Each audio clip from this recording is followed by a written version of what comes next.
One of the longest and most static fighting franchises in video games, King of Fighters returns to the Xbox for the third time in a slightly retooled Neowave. There are a couple of reasons for series regulars to check it out, but it's astonishing how little these games have evolved in more than 10 years.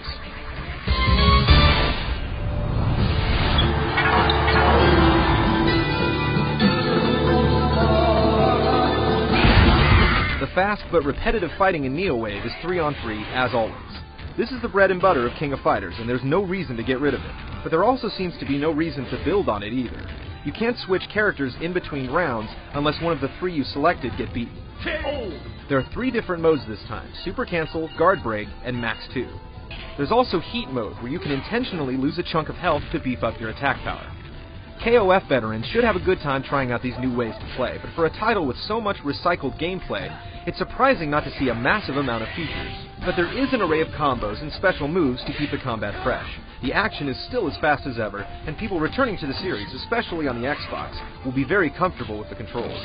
But newcomers will find some of the characters and moves unnecessary, as certain fighters, like those that can throw projectiles, seem to have an unfair advantage.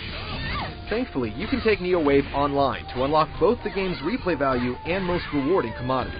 There are single-team, rematch, and tournament battles. This is the second King of Fighters on Xbox Live, and while it plays a lot smoother than King of Fighters 2002, it doesn't have as many characters to choose from.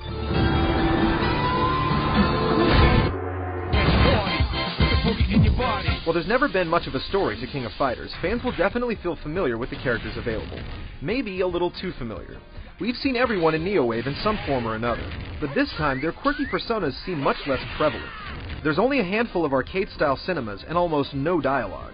The match break trash-talking has been removed for no reason, taking away the game's attitude and personality. And since there's no plot setup for the final battle, there's little payoff in the end. The most recent version of King of Fighters was recently updated to Atomic Wave technology. While it may feel different in the arcades, it's tough to notice the improvements on the Xbox. The fighters have more detail in animation, but only if you're looking for it.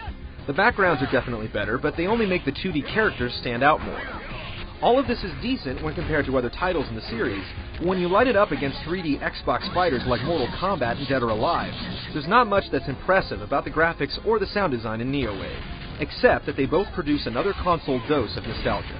But those that can look past all that's average about Neowave only have to shell out about $19.99 to pick it up.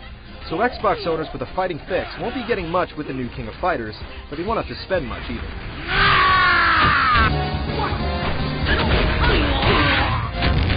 The problem with Neowave is not that it isn't a fun and potentially addicting fighting game, especially online. It's that what it is now is what it always has been, and all of these sequels are desperately in need of a bold change in direction. With King of Fighters headed for the next generation in the near future, faithful fans might want to consider waiting for the next level.